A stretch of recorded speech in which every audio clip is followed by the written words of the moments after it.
Imagine a book written over a century ago has held secrets so powerful that it has shaped revolutions, controlled nations, and influenced entire generations without them realizing it. This book, The Crowd, a study of the popular mind by Gustave Le Bon, is not a conspiracy theory. It is a manual that exposes the methods used by those in power to manipulate and control the masses. Politicians, religious leaders, advertisers, and influencers have adopted its principles since its publication. Its pages reveal the exact methods used to make people follow without thinking, to believe without questioning, and to obey without resistance. The world runs on the very ideas outlined in this book, and its impact is still visible in every headline, every political movement, and every viral trend that sweeps across society. The moment emotions take over, rational thought disappears, and the mind submits to the force of the crowd. This book explains how fear has always been the most effective tool for mass control. When people are afraid, they become desperate for guidance, eager to cling to anyone who claims to have a solution. Throughout history, leaders have used fear to unite and divide, to promise protection while silently stripping away freedom. Repetition creates belief. When a message is repeated enough times, it stops being questioned. It sinks into the subconscious, taking root as absolute truth. Propaganda, slogans, and media headlines follow this formula, ensuring that certain ideas become ingrained in the collective mind. No logic or evidence is required, just endless repetition.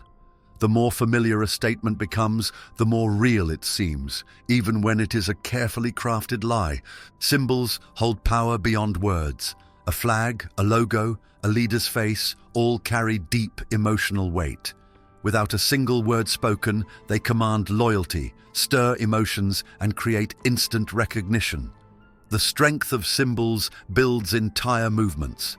A well-designed emblem or carefully chosen colors can make a message feel universal and unshakable. This book explains how symbols bypass critical thought, tapping directly into the emotional core of human nature. Prestige creates blind trust. When an individual or institution gains authority, most people cease to question them. Titles, awards, and public admiration become shields that protect even the most corrupt figures from scrutiny. The more powerful someone appears, the less likely the public is to challenge them. We build leaders, not birth them. The most influential figures are often manufactured through relentless image-making, designed to appear invincible in the eyes of the masses. Simplicity is more convincing than complexity. The human mind craves easy explanations. The more complicated a truth, the harder it is to accept.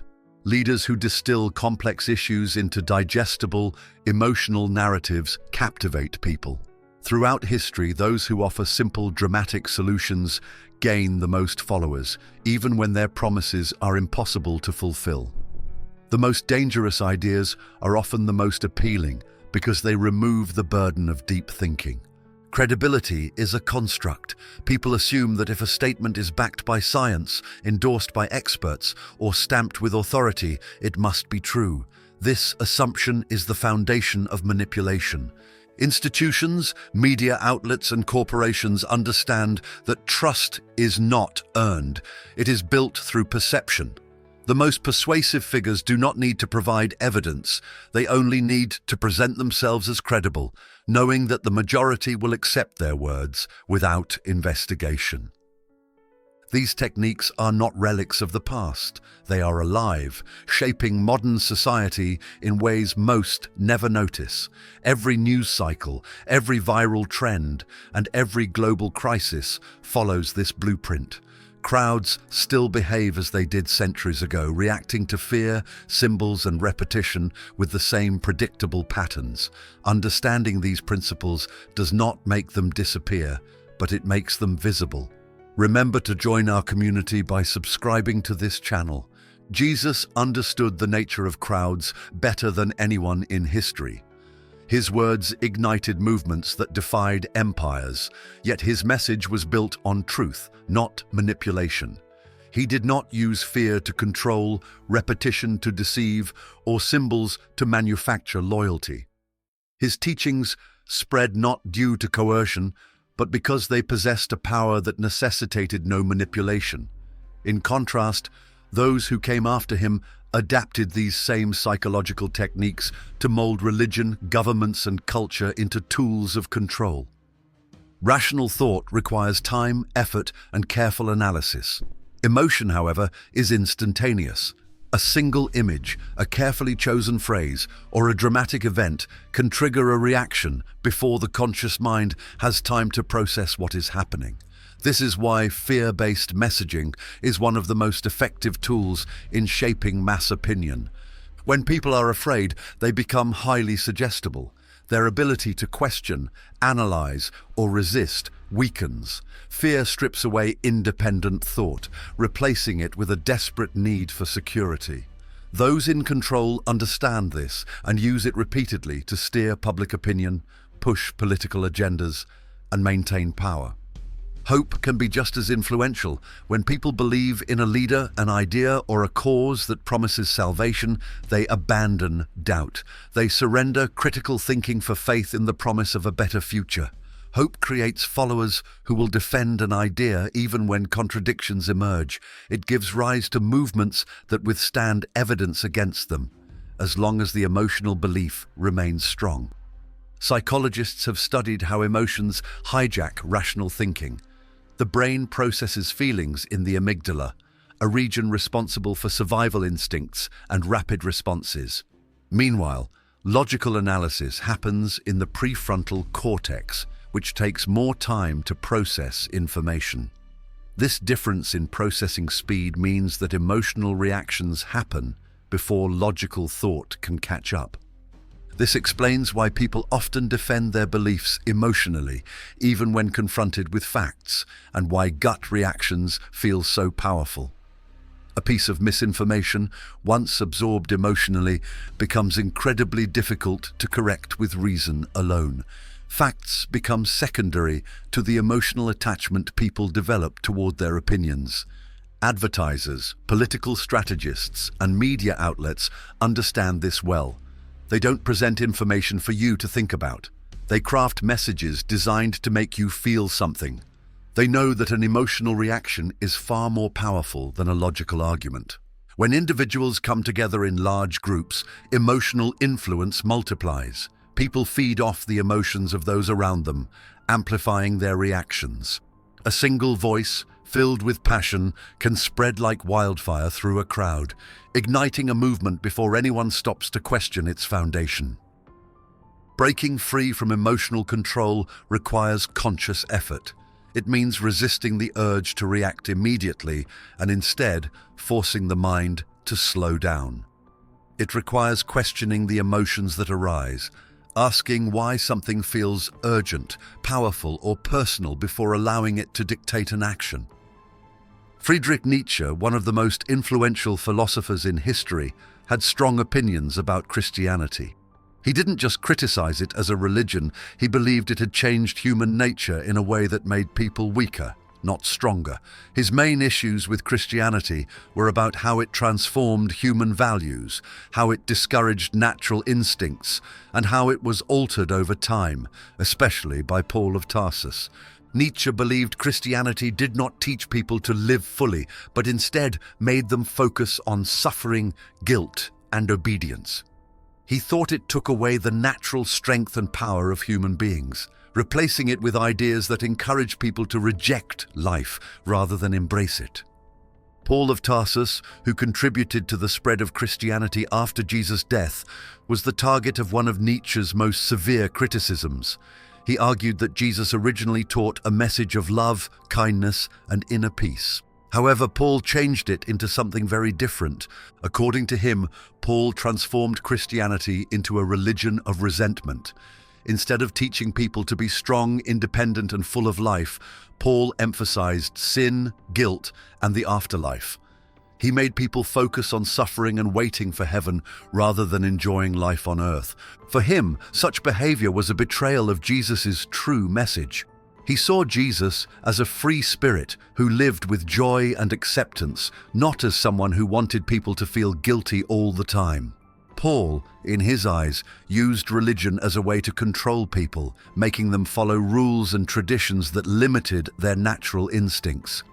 He believed Christianity teaches people to reject their own natural instincts. He thought life should be about strength, power, and self-expression. But Christianity, he argued, encouraged the opposite: humility, submission, and self-sacrifice. For him, these values were not about making people better, but about weakening them. Christianity told people to be meek, to avoid pleasure, and to wait for rewards in heaven instead of taking control of their own lives. This, Nietzsche believed, was unhealthy because it made people turn away from their own desires and passions. Instead of celebrating life, Christianity focused on self-denial. It told people to reject their own instincts, to feel guilty for their desires, and to see suffering as something noble. He saw this as a problem because it made people afraid of their own strength. He believed that real happiness comes from embracing life fully, not from rejecting it. He also criticized the Christian church for how it spread these ideas and used them to control people. He argued that the church promoted fear and guilt to make sure people followed its rules. According to him, Christianity taught people to feel ashamed of their natural impulses, making them easy to control. The idea of sin made people afraid of their own thoughts and actions, while the promise of heaven made them obey without questioning. Are you enjoying the story? Support our channel by clicking the subscribe button. He believed that the church did not help people grow stronger or happier. Instead, it kept them weak, obedient, and dependent. The church, in his view, didn't want people to think for themselves. He also believed that Christian morality, the idea that being humble, meek, and obedient is good, was designed to benefit the weak while keeping strong and ambitious people from reaching their full potential. One of Nietzsche's most famous ideas was the difference between slave morality and master morality. Slave morality encourages humility, patience, and obedience. It tells people to avoid power and to accept suffering. Nietzsche believed Christianity spread this kind of morality to make people weaker and easier to control. Master morality encourages strength, ambition, and self-confidence. It values those who take control of their own destiny. Nietzsche thought this was the way people should live, embracing their own power instead of rejecting it. Christianity, in Nietzsche's eyes, made people afraid of their own potential. It taught them to be followers rather than leaders, to feel guilty rather than proud, and to suppress their desires rather than embrace them. He believed that a truly great person, what he called the Übermensch, overman, or superhuman, would be someone who lived without fear, without guilt, and without limits. A person who created their own values, instead of following what society told them was right or wrong. Friedrich Nietzsche had complex and controversial opinions about Jesus and Christianity. He believed that Jesus was completely different from what the church turned him into. He saw Jesus as the sole authentic Christian, yet the church later corrupted his teachings into a guilt-inducing control system. He did not hate Jesus. He admired him in many ways, but he strongly rejected the way the church transformed his message into something that, in his view, went against life, strength, and human nature. He saw Christian morality as a system that made people weak instead of strong, guilty instead of free. He made a clear separation between Jesus and Christianity. He saw Jesus as a pure, kind, and life-affirming figure who truly lived what he preached. But after Jesus died, his teachings were twisted into something completely different by the people who built the church.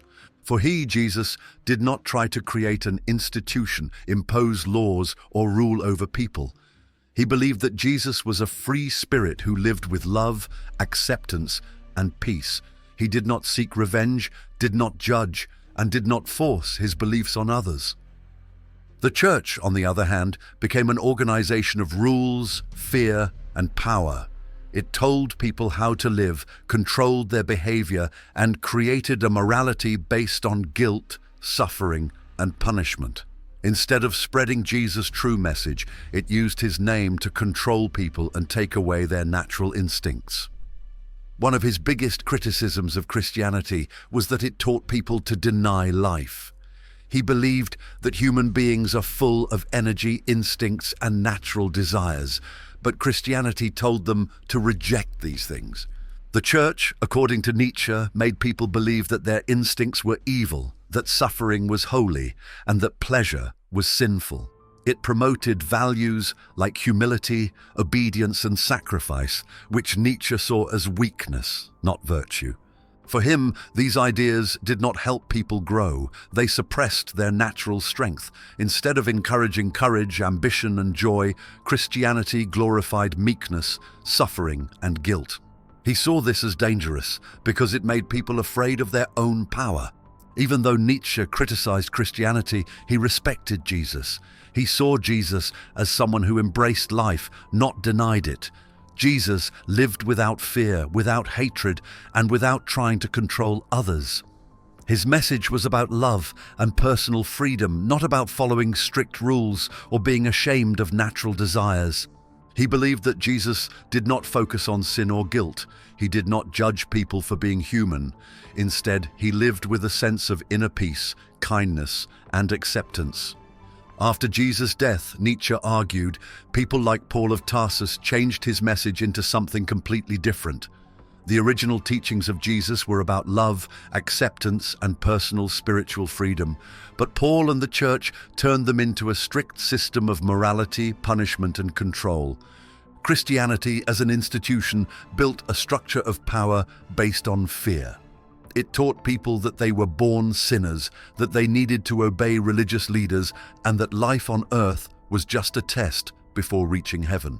Instead of helping people live fully and fearlessly, Christianity made them fear judgment and suppress their true selves.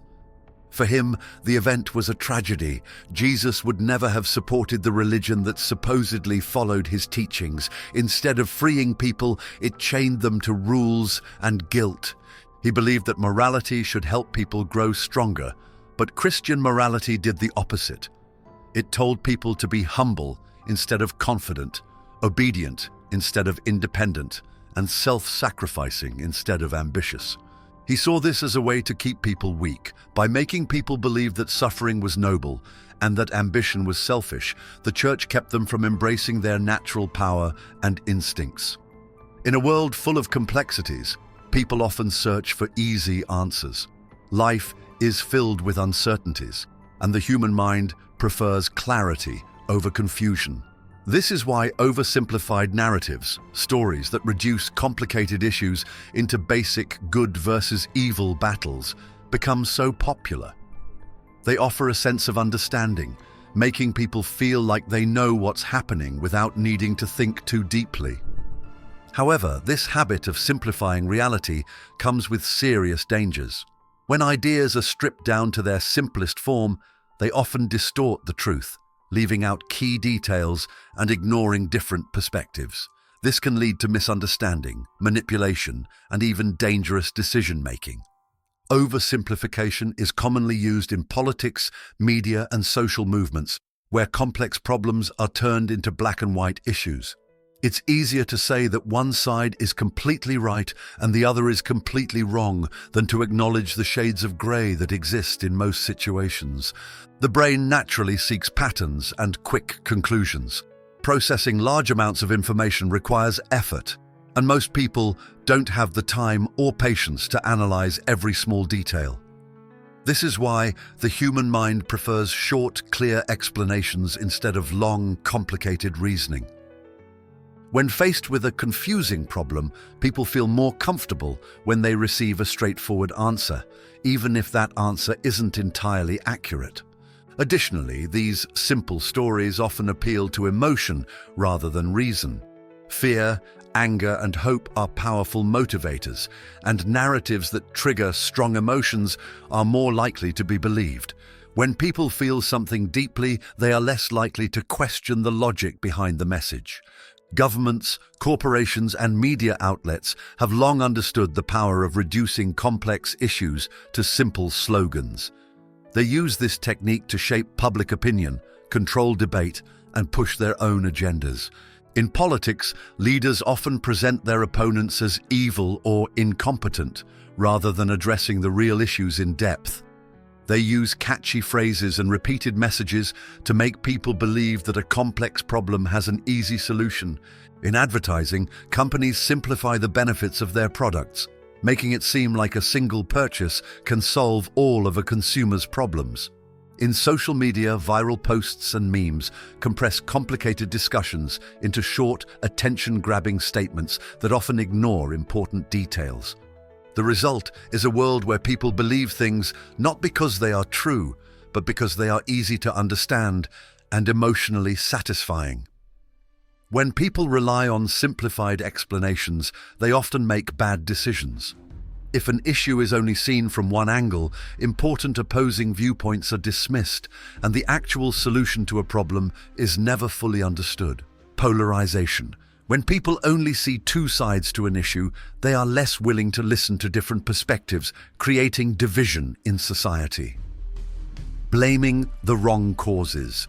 If a problem is reduced to a single reason, the actual causes may be ignored, leading to ineffective or harmful solutions. Emotional overreaction. When stories are designed to stir up emotions rather than present facts, people often react based on fear or anger rather than logic. By reducing everything to clear heroes and villains, society becomes more prone to hatred, conflict, and misinformation. Developing a habit of critical thinking is the only way to avoid falling for oversimplified stories. Instead of accepting the first explanation that feels right, it's important to seek multiple perspectives. The more viewpoints you consider, the closer you get to the truth. Analyze details carefully. Many issues require deeper investigation before a real understanding is possible. Recognize emotional triggers. If a message makes you angry, afraid, or overly hopeful, it might be designed to manipulate rather than inform. Accept that some issues are complex. Not every problem has an easy solution, and it's okay to acknowledge uncertainty. Understanding complexity makes people less likely to be deceived and more capable of making informed choices. True wisdom comes not from finding quick answers, but from recognizing how much more there is to learn. In a world filled with manipulation, distorted truths, and hidden influences, those who understand how persuasion works gain an undeniable advantage. The ability to recognize fear tactics, emotional control, and oversimplified narratives is what separates those who think independently from those who simply follow the crowd. For centuries, individuals in positions of power, whether in politics, religion, or business, have relied on the same techniques to control large groups of people. By exploiting emotions, repeating messages, and using prestige and authority to appear unquestionable, they shape beliefs, direct behavior, and maintain influence over the masses. The real danger isn't just that these techniques exist, but that so many fail to see them happening in real time. If you're enjoying this journey, click the Super Thanks button. By supporting the content, you're helping me continue to uncover more mysterious stories and share them with you. History has repeatedly shown that those who blindly trust institutions, charismatic figures, or popular movements often become victims of deception. When people surrender their ability to think critically, they allow others to decide what is true, what is right, and even what is worth fighting for. The cost of unquestioning obedience is the loss of personal freedom, not just in the political sense, but in the way individuals see the world and make choices. Breaking free from these invisible chains requires more than simple awareness. It demands active questioning, deep analysis, and the courage to challenge long-held beliefs. It means refusing to accept ideas at face value and resisting the temptation of easy answers that seem too convenient to be true. It involves developing a mindset that seeks truth, even when that truth is uncomfortable. While the masses may continue to be swayed by emotional appeals, viral slogans, and authorities that demand trust without proof, there will always be those who refuse to be manipulated. These individuals, those who observe rather than react, question rather than obey, and seek clarity rather than comfort, hold the real power. They are the ones who shape the future, while others are simply carried along by the tide. Thanks for watching. Join our community by subscribing to this channel until the next video.